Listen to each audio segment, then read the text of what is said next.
30 ఏళ్ళు వాళ్ళే అధికారంలో ఉంటారు అనుకునే ఒక పిచ్చి అపోహలో ఉండి ఇష్టారీతిగా ప్రతి శాఖలో దారుణాతి దారుణంగా అక్రమాలకు తెగబడ్డారు వైసీపీ వాళ్ళు. అలాగే రాష్ట్రంలో ఏది ఎక్కడ తాకట్టు పెట్టారు, ఎంతకు తాకట్టు పెట్టారని తెలుసుకోవడానికి ఇప్పుడున్న ప్రభుత్వానికి, ఎన్డీఏ ప్రభుత్వానికి జుట్టు తల బొప్పి కట్టేస్తుంది.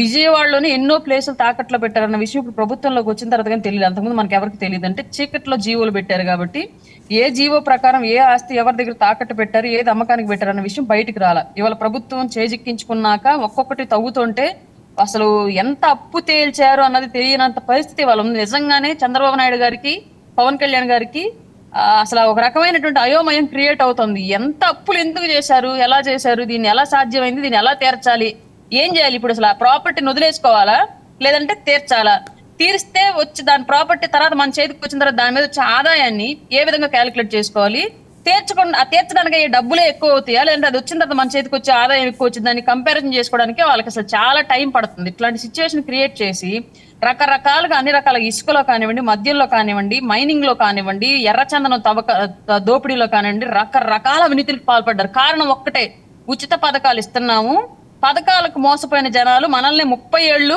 నాయకులుగా ఉంచుతారనేటువంటి ఒకే ఒక అపోహలో ఉండి ఇన్ని దారుణాలకు తెగబడ్డారు. కానీ ఇవాళ ప్రజలు సీన్ రివర్స్ చేశారు. మీరు ఎన్ని పథకాలు ఇచ్చినా మీరు చేసిన అవినీతిని, అక్రమాలని మేము పసిగట్టేశామని చెప్పేసి ఎన్డీఏ కూటమికి భారీ మ్యాండేట్ ఇచ్చారు. ఇప్పుడు అధికారంలోకి వచ్చిన తర్వాత మేము మా డ్యూటీ మేము చేయాలి సార్. వాళ్ళ మీద కక్ష సాధింపులు గట్రా ఏం చేయాల్సిన అవసరం మాకు లేదు. మా డ్యూటీ మేము చేసే భాగంలో ఎంత మంది అక్రమాలకు పాల్పడ్డారో వాళ్ళందరినీ శిక్షించే బాధ్యత ఇప్పుడు మాకుంది. మా నెత్తిన ప్రజలు పెట్టారు. అక్రమాలని అన్నింటిని తవ్వి బయటకు తీసి అవినీతి చేసిన వాళ్ళని శిక్షించండి అని చెప్పేసి ప్రజలు మాకు చేతికి ఇచ్చారు, ఆ రైట్ ఇచ్చారు. ఇవాళ మా రైట్ ని మేము వినియోగించుకుంటే దాన్ని మళ్ళీ కక్ష సాధింపులు ఇంకోటి అంటున్నారు సార్. ఓకే, అంటే ఒక విషయం మహిళల మీద అవనియండి, లేకపోతే దాడుల అంశం అవనియండి, చాలా దారుణంగా పెరిగిపోయింది 1 మంత్లోనే అని. అలాగే నంద్యాల అంశం, ఆ పసిపాపం మీద కూడా మైనర్లు చేసే అత్యాచారం, ఇవన్నీ కూడా మీ వైఫల్యాలని చెప్పి మాట్లాడే పరిస్థితి సార్. గతంలో ఇప్పుడు ఎప్పుడైనా సరే క్రైమ్ జరిగింది అంటే నాయకుల తప్పిదం అని చెప్పేసి ఒక మాట ఉంటది. డెఫినెట్ నాయకుల తప్పిదం ఎక్కడ అంటే, నేరం పసిగట్టడంలో జాప్యం చేస్తే అది నాయకుల తప్పిదం ఒకటి. 2, నేరం పసిగట్టిన తర్వాత కూడా నేరస్తులు తెలిసిన తర్వాత కూడా ఉదాసీనంగా వ్యవహరించి శిక్షించకపోతే అది కూడా నాయకుల తప్పే. ఈ 2 తప్పులు ప్రస్తుతానికి మా ప్రభుత్వం చెయ్యట్లా. నేరం జరిగిన వెంటనే స్పందిస్తున్నారు. స్థానికంగా ఉన్నటువంటి మంత్రులతో సహా స్థానికంగా బాధితులు ఎవరైతే ఉన్నారో వాళ్ళ దగ్గరికి పరిగెడుతున్నారు. అలాగే పోలీసు యంత్రాంగంతో పరిగెట్టించేలాగా చేసి దోషులు ఎవరో వెంటనే కనిపెట్టేలాగా చేస్తున్నారు. దోషులకు కూడా శిక్ష పడేలాగా చేస్తారు. ఇందులో ఎలాంటి సందేహాలకి తావులేదు. ఎవరికి ఎలాంటి అవకతవకలకి అవకాశమే లేదు. ఈ 2 విషయాల్లో గనక జాప్యం జరిగితే అది ఖచ్చితంగా నాయకులు తప్పే. మా నాయకులు అట్లా తప్పు చేయట్లా. 2 రాష్ట్రాల్లో జరిగినటువంటి ప్రతి ఇన్సిడెంట్ లోనూ హోమ్ మినిస్టర్ వంగలపూడి అనిత గారు ఇమీడియట్ గా పరిగెడుతున్నారు. ఆవిడ ఎక్కడున్న సమస్య సరే అక్కడికి వెళ్ళిపోతున్నారు. పోలీస్ యంత్రాంగాన్ని వెంటనే ఆదేశిస్తున్నారు. ముఖ్యమంత్రి గారి యొక్క ఆదేశాలు తీసుకొని వెంటనే వాళ్ళకి కావాల్సినటువంటి యంత్రాంగాన్ని అంతా అప్పచెప్పి ఎవరు దోషులు అయితే ఉన్నారో వాళ్ళని వెంటనే పట్టుకుంటున్నారు.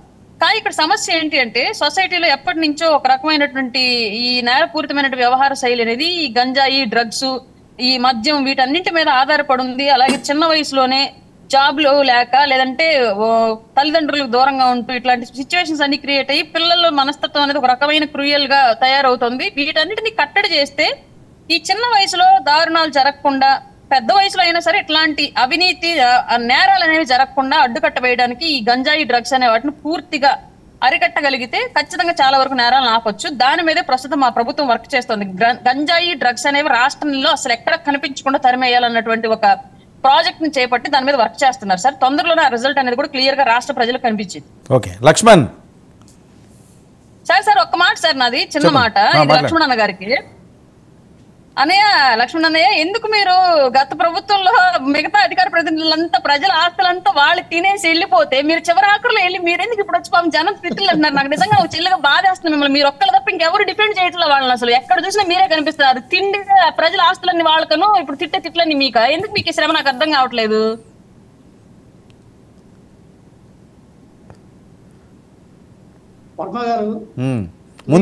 ముందు చెల్లి ప్రశ్నకి సమాధానం చెప్పు లక్ష్మణ్, తర్వాత ఓకే చెప్తా. వర్మ గారు వస్తాను, పాయింట్ నమస్కారం. ఖచ్చితంగా ఏప్రిల్ 24వ తారీఖున తీసుకున్నటువంటి నిర్ణయం ఏదైతే పార్టీ మారామో, కొన్ని పరిస్థితులు బట్టి మనకి స్థానిక నాయకత్వం ఏదైతే టీడీపీకి మనకి పసగ్గా మరి కళా వెంకటరావు గారికి మనకి కొంచెం ఇది అవడంతో మన పార్టీ మారడం జరిగింది. అది నాగబాబు గారికి, మనోహర్ గారికి అందరికి చెప్పాం. ఆల్రెడీ అజయ్ కుమార్ గారితో కూడా మాట్లాడటం జరిగింది. అప్పుడు లక్ష్మణ్ బ్రేక్ అవుతుంది వాయిస్. రైట్, అజయ్ వర్మ గారు, ఏంటి నాగార్జున యాదవ్ ఇష్యూ ఏంటి, అది పెద్ద ఎత్తున వైరల్ అవుతుంది? వర్మ గారు, కడుపుకు అన్నం తిన్నవాడు ఎవడు కూడా ఈ విధంగా మాట్లాడాడు, నాకు తెలిసినంత వరకు అయితే. ఇక్కడ విషయం ఏంటంటే వర్మ గారు,